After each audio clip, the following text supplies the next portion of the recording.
So the love bug has bitten. You're thinking of this person all the time.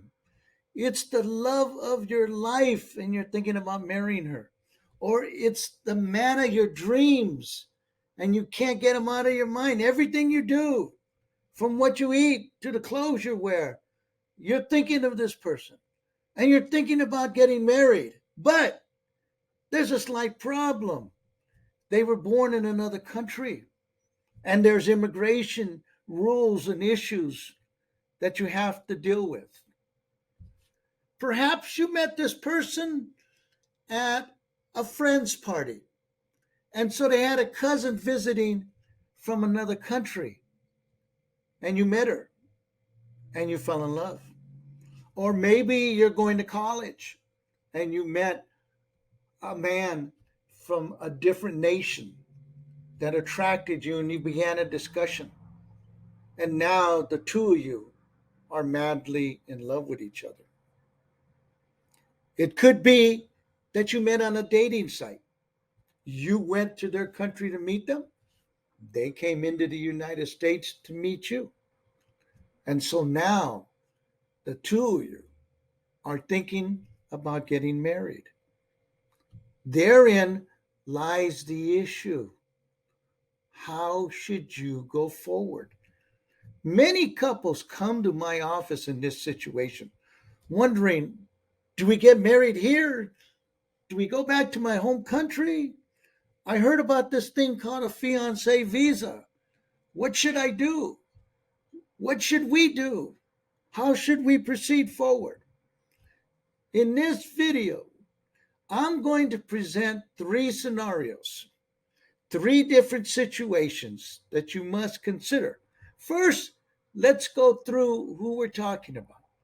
I'm going to assume, of course, that you're not married and that the individual living in the United States who's thinking of marrying the person from another country is a United States citizen. Secondly, I'm going to assume at this moment that the immigrant is in the United States, residing in the United States, not abroad.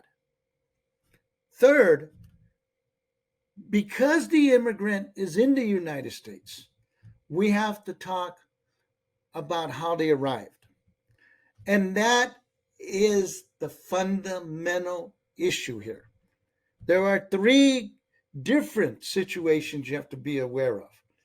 The immigrant entered the United States lawfully and is still within the terms of their non immigrant visa. It hasn't expired yet. The second situation, the immigrant entered the United States lawfully, but their visa has expired. The third situation, the immigrant entered the United States without permission. We're going to go through each situation one by one and discuss the ins and outs of what might occur. We'll start first with the individual that entered lawfully and whose visa has not yet expired.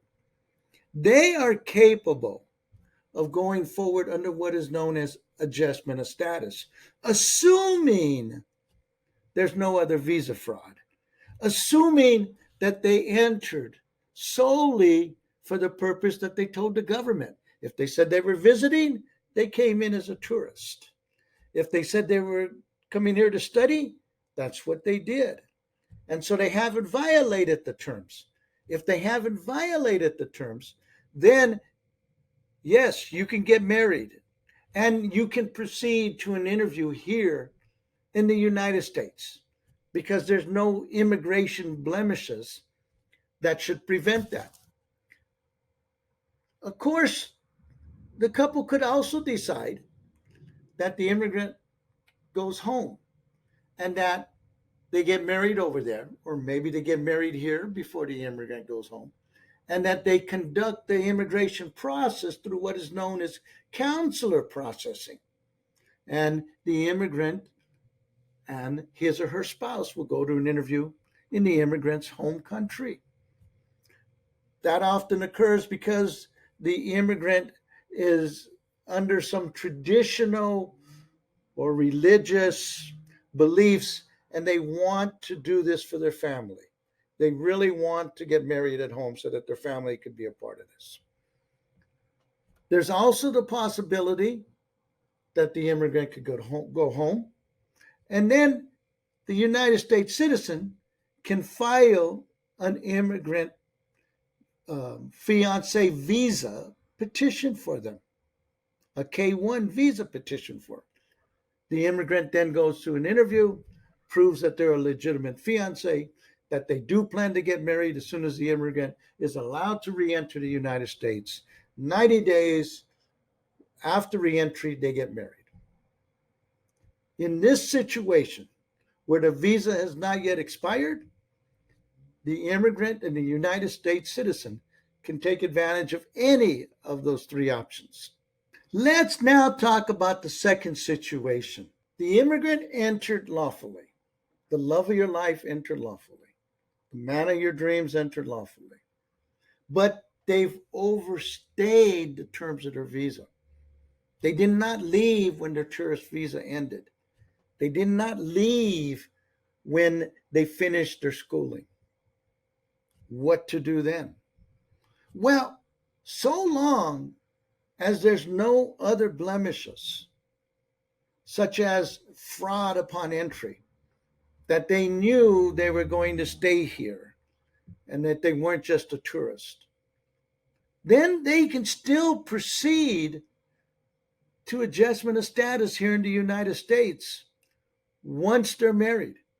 The United States citizen marries them, they file a petition, and they file an application for a green card, and they go to an interview in their local community.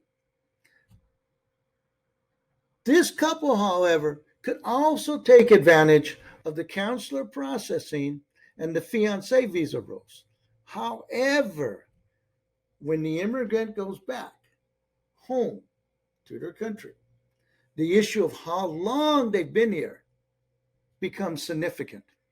If they've been here a significant period beyond their stay, their authorized stay, 180 days, they're going to have to apply for a waiver to return. They're going to have to show that that period, over 6 months of unlawful presence, should be excused in the matter of the government's discretion.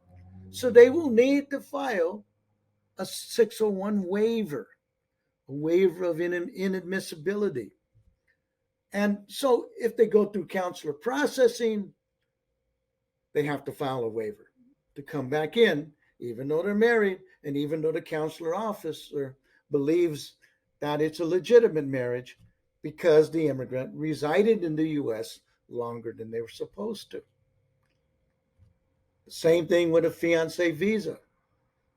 The applicant goes in to the interview and they say to the immigrant, wait a minute, you were in the U.S. longer than you were supposed to. Then they're going to need a waiver. That waiver is a difficult matter.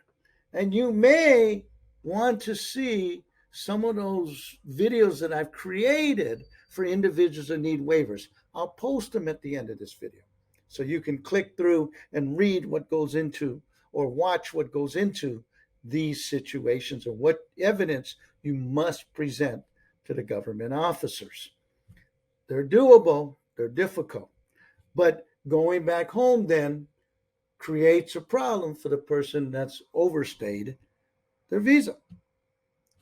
The third situation is that of someone who entered without permission. Well, they, in most cases, will not be able to adjust status here in the United States.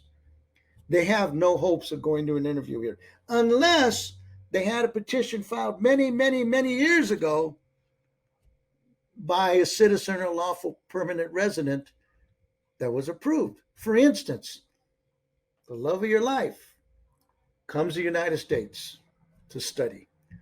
But many years ago, 1995, 1996, her father came to the United States to work. And he had legal status. And he filed a petition for her.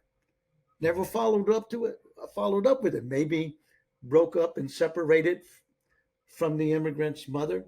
They got a divorce. That petition will still be good for purposes of what we call grandfathering.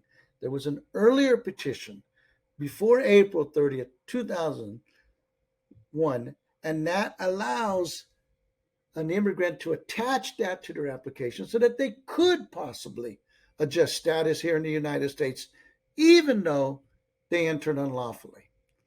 Absent an exemption like that, they're going to have to go home. And as noted in the second scenario, when they go home, they're going to have to complete a 601 waiver.